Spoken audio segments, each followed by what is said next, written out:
je m'appelle Nathalie Tailleur, je suis la maman d'un petit garçon, enfin, d'un jeune homme de 18 ans qui s'appelle Mathéo, qui a été reconnu autiste qu'à l'âge de 14 ans, parce que en fait je l'ai fait suivre dès le départ par un pédopsychiatre qui, comme il est Asperger, c'est-à-dire il a de l'intelligence, etc., mais il avait des comportements pas normaux, parce que c'est mon troisième enfant, lui disait que c'était juste un trouble du comportement, ce qui n'était pas le cas, bien sûr.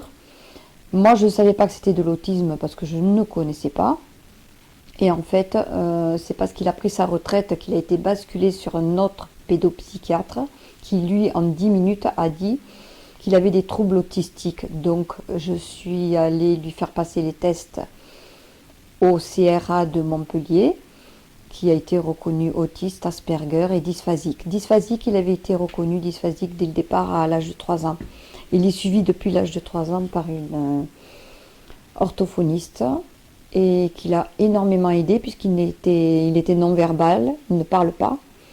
Là, maintenant, il parle, mais il ne parle que si on lui pose des questions, ou si, voilà. Et il ne comprend pas tout ce qu'on dit par rapport à la dysphasie, puisque la dysphasie, c'est la non-compréhension. Après le question scolaire, il a fait une scolarité normale, toujours avec des AESH, puisqu'il était reconnu dysphasique. Et il a eu son bac avec une mention à la fin. Maintenant, on est en errance point de vue scolarité, parce qu'il n'y a pas suffisamment de moyens pour l'aider à continuer ses études, alors qu'il en est capable, et c'est ça qui est dommage.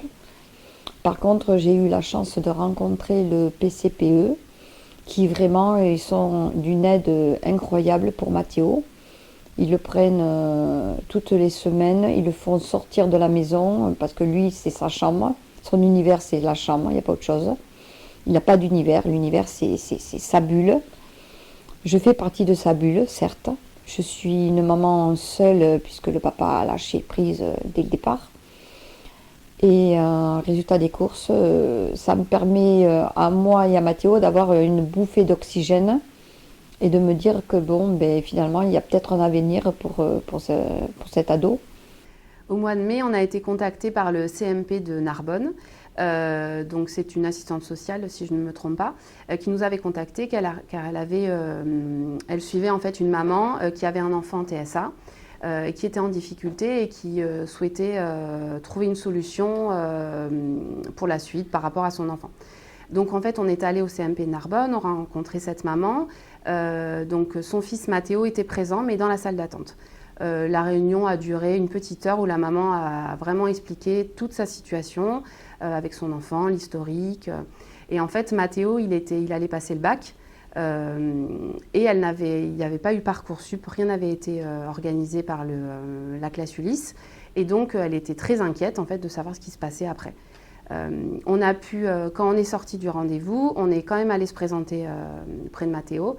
La maman nous avait décrit Mathéo comme un enfant qui n'allait pas nous parler, pas nous répondre, très introverti.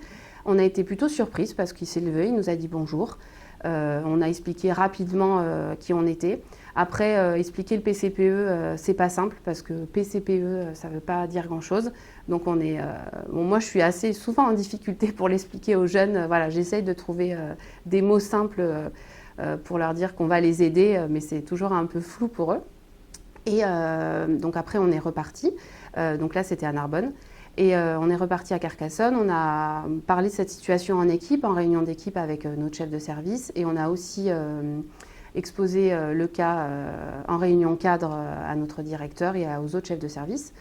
Et on a rencontré après Mathéo chez lui. Donc Mathéo, présente-toi aux gens qui ne te connaissent pas. Ben, je m'appelle Mathéo Benoufok-Tailleur, j'habite au Somaï. Qu'est-ce que tu fais chez toi à la maison? Chez moi, je joue beaucoup aux jeux vidéo.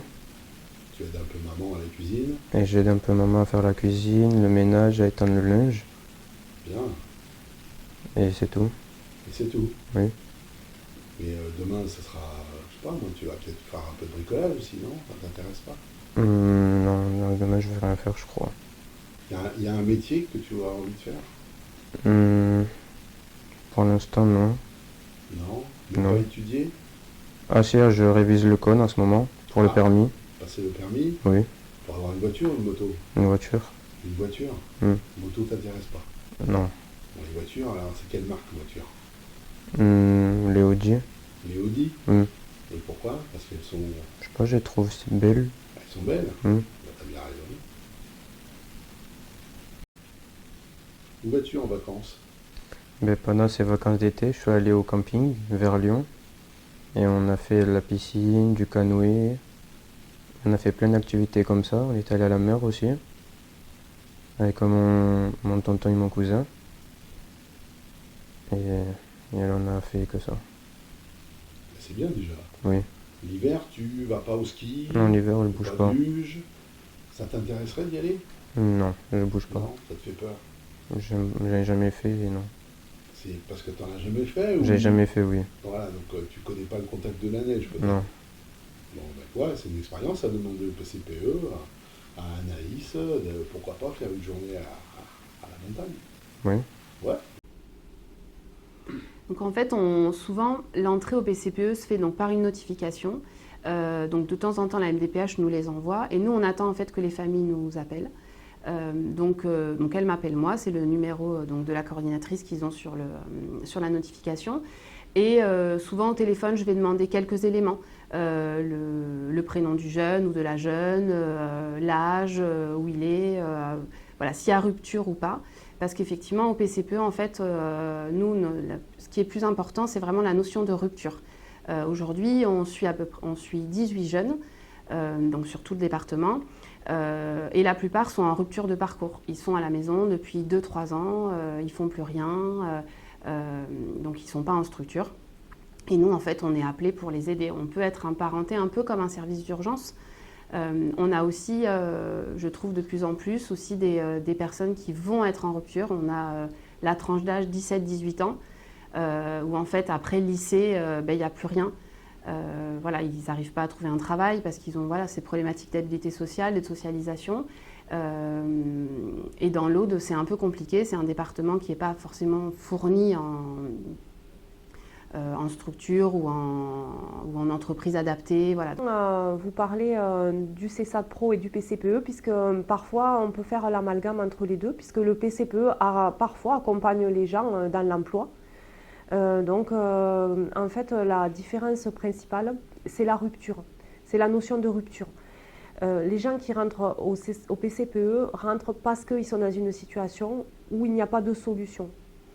Parfois, le travail que va accomplir l'équipe du PCPE va permettre à la personne de se stabiliser et de pouvoir construire un projet qui va lui permettre d'aller vers le CESAD Pro. Le CESAD Pro accueille des personnes qui sont stabilisées. PCPE, on est sur de l'urgence et sur de la rupture. CESAD Pro, on va être plus sur la construction d'un projet d'avenir. La psychologue Vanessa Mali, qui fait aussi le lien entre le CESAD et le CESAD Pro, mais aussi avec le PCPE, puisque le lien se fait aussi entre les psychologues de tous les services. Donc quand on a rencontré Mathéo, dans un premier temps, on a rencontré sa maman, donc on est venu au CMP. Et donc Madame Tailleur a pu nous présenter la situation de son fils.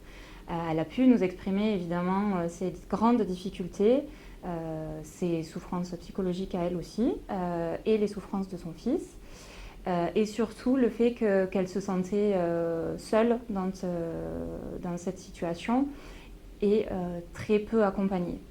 Voilà, donc elle avait besoin de nos services. Elle nous a expliqué que Mathéo avait des difficultés pour s'exprimer, qu'il pouvait ne pas parler parfois. Donc nous sommes allés rencontrer Mathéo au domicile et effectivement, c'est vrai qu'on a rencontré un jeune qui était assez replié, refermé, mais qui quand même a pu s'ouvrir et a pu discuter un petit peu avec nous. Alors évidemment, ça ne va pas être de longs discours, mais on peut en tout cas communiquer avec lui et il peut très bien s'exprimer. Pouvez-vous me donner des exemples de projets que vous mettez en place avec le PCPE? Oui, alors donc au mois de janvier, avec le PCPE, il y a la mission locale qui m'avait contacté et ils vont m'accompagner dans ce rendez-vous avec Mathéo pour voir justement qu'est-ce qu'on peut mettre en place. Après, je sais qu'il y a aussi le CESAD Pro qui va aussi essayer d'accompagner Mathéo dans que ce soit formation, que ce soit stage, afin que ça puisse déboucher sur un travail, puisque c'est quand même le but. Et donc il y a cet accompagnement qui est bien. Et j'ai aussi le PCPE il m'appelle de temps en temps pour voir si j'ai pas de problème, si je suis pas trop en difficulté. Et ils sont un gros soutien pour moi aussi.